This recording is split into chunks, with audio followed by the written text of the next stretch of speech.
छत्तीसगढ़ का ग्वालीगुंडी गांव आजादी के 75 साल बाद भी रोशनी और मूलभूत सुविधाओं से वंचित है।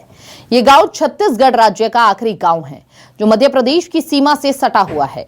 गांव में ना बिजली है, ना पक्की सड़क, ना पानी की व्यवस्था। रात होते ही पूरे गांव में अंधेरा छा जाता है।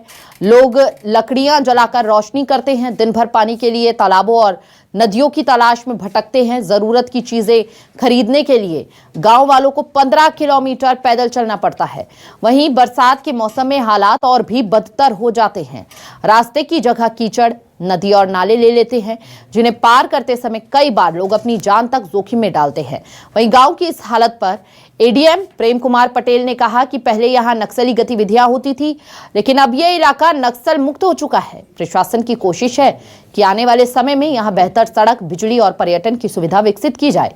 लेकिन सवाल यही है कि इस गांव से महज कुछ दूरी पर स्थित मध्य प्रदेश के हर्रा टोला गांव में सारी सुविधाएं पहुंच सकती हैं, तो फिर ग्वालगुंडी को अब तक क्यों नहीं मिल पाई?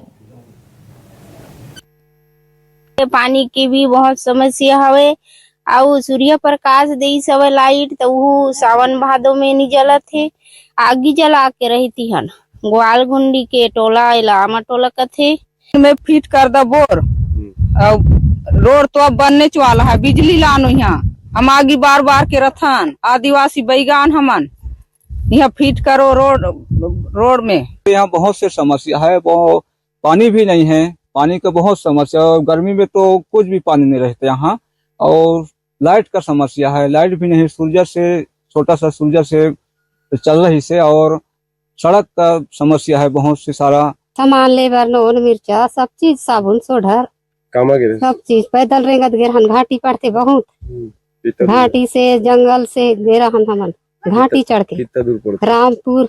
जी, ग्वालगुंडी है वो हमारा जो बहुत ही आखिरी का गांव जो है और बॉर्डर से लगा हुआ है एमपी से। और वो क्षेत्र है जो मैकाल पर्वत जो पहाड़ी क्षेत्र है उसमें पड़ता है। और वो पंचायत कोपरो उसका।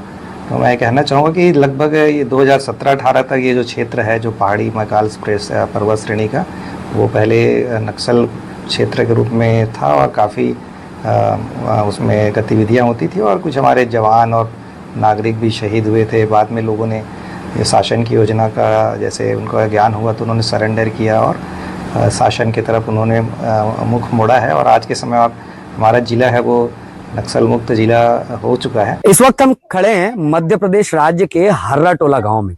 इस गांव में मध्य प्रदेश राज्य का ये आखिरी गांव है। इस गांव में बिजली, पानी, सड़क जैसी तमाम सुविधाएं उपलब्ध हैं। लेकिन जैसे ही हम एक कदम आगे बढ़ते हैं तो ये हम प्रवेश कर गए छत्तीसगढ़ में। छत्तीसगढ़ में प्रवेश करते ही ये गांव है ग्वालकुंडी। ग्वालकुंडी गांव का ये आमाटोला बस्ती है। आमाटोला बस्ती इसको कहते हैं। लेकिन दुर्भाग्य देखिए कि छत्तीसगढ़ के इस गांव में ना अभी तक बिजली पहुंच पाई है, ना यहाँ जाने के लिए अच्छा रास्ता है, ना बच्चों के लिए स्कूल है, ना स्वास्थ्य की कोई सुविधा। ऐसे में पीएम जनमन और विभिन्न योजनाओं के बड़े बड़े दावे करने वाली सरकारों का काम इस जमीन पर खत्म होता दिखाई देता है। अमित पांडे, न्यूज़ 24, मध्य प्रदेश, छत्तीसगढ़।